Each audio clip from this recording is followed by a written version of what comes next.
é como a Amanda está fazendo um mandato espetacular e como ela resolveu ir para cima, não digo ir para cima do crime organizado como um todo, eu acho que talvez essa descrição seja um pouco excessiva, mas certamente colocar algo que é fundamental que a gente reflita, que é mostrar, colocar um facho de luz na relação que existe entre uma certa cultura artística, musical que há no Brasil e o crime organizado. Eu acho que a lei anti-Oruan, esse projeto de lei que ela fez, tem por mérito, assim, conteste, colocar luz sobre essa relação. É uma relação que a gente já vem falando várias vezes. O Renan aborda isso bastante no Análises Renais. A gente já falou disso no Livro Amarelo, para quem não sabe, não citando explicitamente o Oruan na terceira parte, mas citando no primeiro fascículo e na terceira parte, falando de uma coisa que o nosso coordenador de segurança pública sempre fala, que no Brasil existe uma bandidolatria, uma cultura de exaltação à bandidagem, de exaltação à marginalidade, e isso é um grandíssimo problema. Então, assim, o problema está posto. Vocês sabem que ela foi atacada, né, nas redes sociais. Aí o Oruan fez um vídeo no Instagram incitando a tropa do Oruan a fazer alguma coisa contra ela. Depois houve um outro cara, amigo do Oruan e filho do Elias Maluco, o Raul, basicamente, não posso falar aqui, mas dizendo que a Amanda deveria ser violada, deveria ser, enfim, teve um que também estava segurando uma arma e marcou. Exatamente, outro cara que estava segurando uma arma. Então você veja, da Jack nela. Então você veja aonde a gente está. A gente está num país que é muito perigoso. A nossa amiga está se colocando em risco. Isso aí é indiscutível que ela esteja se colocando em risco. E vamos analisar um pouco sobre isso, vamos falar um pouco sobre esse assunto. Eu queria começar com você, porque você me falou, Espectro, que você viveu no Rio de Janeiro, morou no Rio de Janeiro há alguns anos e conheceu na prática como é que era isso lá e tal. Conte um pouquinho. Então, eu cresci e vivi a maior parte da minha vida no interior do Rio Grande do Sul. Não posso dizer que é o lugar mais seguro do mundo, que não tem assassinato, furto, etc. Esse tipo de coisa acontece lá. Mas, assim, não chega perto do que eu vi acontecer no Rio de Janeiro. Muitas coisas, inclusive, eu perdi. O meu co-host, em outros momentos, ele via acontecer, porque eu, enfim, felizmente, estava em casa, como pessoas sendo assaltadas e tal. Mas quando a gente chegou no Rio de Janeiro há uns 4 anos, onde a gente vivia, que é a favela da Muzema, em Jacarepaguá, do ladinho de onde nasceu a milícia, que é o Rio das Pedras, era super tranquilo. Por quê? Porque a milícia que dominava aquela região. Então não tinha assalto, não tinha furto, não tinha morte, não tinha nada.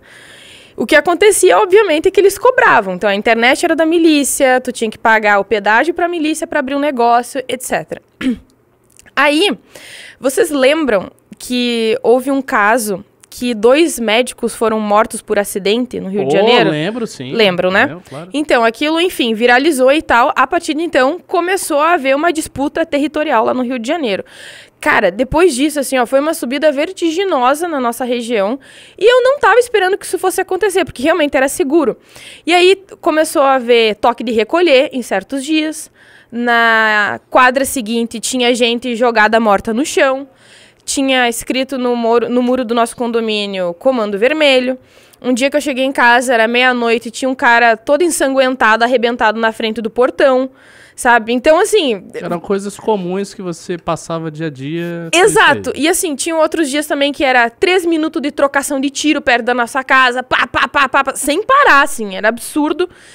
E eu nunca fui uma pessoa que tem aversão a riscos. Não sou essa pessoa. Eu, na verdade, gosto de tomar riscos. Eu sou uma pessoa que, inclusive, gosta de estar em ambientes altamente canceláveis, né? Enfim, essa é a minha natureza. Só que chegou no momento em que eu percebi que eu tava saindo de casa e eu tinha medo que alguma coisa acontecesse comigo. Ou que acontecesse alguma coisa com o Elan, que, sei lá, não sei, no caminho foi morto, assaltado, levou uma bala perdida e não sei o quê. Além de que, às vezes eu imaginava, e se um dia eu estiver andando de ônibus e aí uma quadrilha resolve tacar fogo no ônibus. Se tu tentar sair, eles te fuzilam. A outra alternativa é morrer carbonizado. Eu nunca tive medo desse tipo de coisa. Nunca me passou pela cabeça a possibilidade de estar numa situação como essa. E aí, enfim, acabou convergendo, né? toda a nossa aproximação e tal, e ali houve um momento que a gente tomou a decisão, cara, a gente precisa sair daqui, talvez a gente morra, sei lá, é um péssimo lugar. Além de que tinham vários momentos em que a gente pensava... E qual era o plano de vocês? Vocês iam sair pra onde? Não, sair lá do Rio de Janeiro, a gente queria vir pra São Paulo, porque assim, às vezes a gente tentava... Isso antes das coisas do MBL. Isso. Abordar certos assuntos relativos a isso, só que a gente ficava com medo, como é que a gente ia falar alguma coisa? Eu tentava falar alguma coisa, o Elan já, não fala, porque é perigoso. Imagina se a gente ainda estivesse morando lá, considerando todas essas confusões, todas essas ameaças que a Amanda tá sofrendo. Eu já tinha medo antes, agora é pior ainda.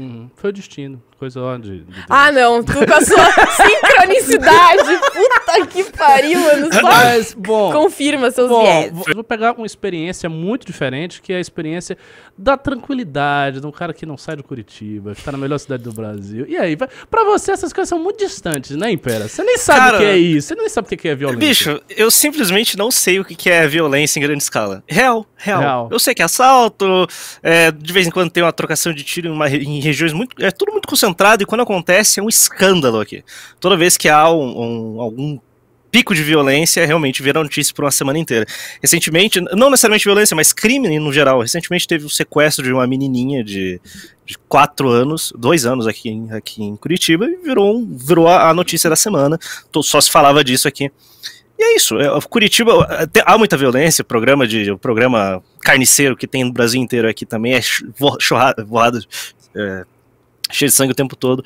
Mas toda vez que eu converso com o meu roteirista, que ele mora no Rio de Janeiro, ele vive em outra realidade. Aquele caso que aconteceu que parou a ponte Rio-Niterói, ele falou, a gente viu que dali, terça-feira à tarde, toca a vida. Não escandaliza mais ninguém. É normal. O pessoal que mora lá... do contexto da vida. É isso. Cara, o pessoal já tá anestesiado, porque, se vai se escandalizar... Mas se acontecesse algo similar aqui em Curitiba, sei lá, parou a Avenida Iguaçu por horas por causa de tiroteio, cara, seria um ano inteiro falando disso. E Curitiba é uma cidade violenta ainda, você vê, taxa de mortalidade, tá lá, 10 mortes por 100 mil, ainda assim é muito violento, como toda a capital do país.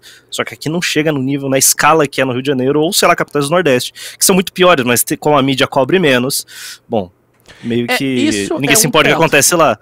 Isso é um ponto. Salvador é uma cidade mais violenta que o Rio de Janeiro, sabe? Então, eu sei que também Porto Alegre é uma cidade muito violenta. É uma das mais violentas do país.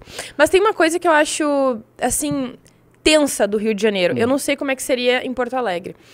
Mas é um ambiente que ele é tenso em larga escala. Entendeu? Então, por exemplo, tu tem que cuidar pra não olhar torto pra uma pessoa. Tu tem que cuidar pra te não falar meio grosso com outra pessoa. Tu não pode arrumar confusão com alguém, porque tu nunca sabe quem são essas pessoas. Tu não sabe se é miliciano, tu não sabe se é amigo do miliciano, tu não sabe se é filho de um traficante, se é namorado de não sei quem. É tudo muito tenso. Tu tá sempre caminhando entre ovos. Então, basicamente, tu tem que se submeter a uma dinâmica que ela é disfuncional, ela é caótica. Caso contrário, tu está correndo o risco de talvez realmente se colocar em perigo. Entendeu? Em Curitiba tem facção, Impera? Existe? Cara, existe. O Paraná é controlado pelo Partido Conservador Cristão. E então. Cristão? Eu odeio falar até porque pra derrubar canal, desmonetizar, então mantém nesses termos aí. Esse eufemismo muito bom. Eu adoro o Capitão Vento. É controlado também pelo Partido Conservador Cristão. Mas eles estão de boa, eles estabeleceram a ordem. Então, aqui tá estabelecido a ordem. Existem áreas no-go zones aqui em Curitiba ainda assim, sei lá, Vila Pantanal, por exemplo. Você não pode entrar lá, porque você pode ser morto. Ainda existe, mas em regiões muito afastadas do centro da cidade, em bairros bem periféricos.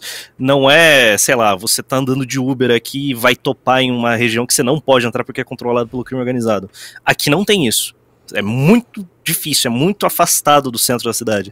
Então Curitiba é uma cidade relativamente segura. Você vai ter assalto, mas via de regra você não vê o que você vê em Salvador. Aquele caso absurdo lá do motoboy que foi fazer uma entrega e tomou um tiro na cabeça logo em seguida, você não vê aqui. Ou o caso daquele jogador de futebol que pisou no pé de um traficante, tipo... Não se ouve aqui. Geralmente é crime passional mesmo. Então é matando vizinho. Então é isso. Eu puxei aqui, a taxa de mortalidade de Curitiba é de 8,5. Foi muito alto. Veja aí de Salvador. Só por curiosidade. E olha de Porto Alegre. Veja aí de Salvador. Salvador é de... Impossível. Opa, 330. Ele tá chegando a um número assustador. É, ele vai chegar ao número assustador que já tá assistindo a nossa live aqui. Salvador. 66? O quê? Opa! O quê? Parece que temos um grande campeão. Mas Não, Curitiba é 21 Alegre. de homicídios. Procura Porto Alegre. Curitiba é homicídio, beleza. São 20, eu fui baixo, foram 24 em Curitiba. Tá. Salvador 66, Porto Alegre 29. Parece que o Nordeste tá ganhando. Tamo mal. O Rio de Janeiro é 21. O Rio de Janeiro tá é 21. vendo? Nossa, Porto Alegre é pior. Olha só, do o Rio de Rio de Janeiro é Janeiro. 21, Curitiba É é pior que 24, Porto Alegre é 29, aí chega em Salvador, 66 homicídios. A cada 100 mil, não é isso? A cada 100 mil. É. Sabe, Ricardo, É absurdo. eu queria fazer uma Nordeste ponta.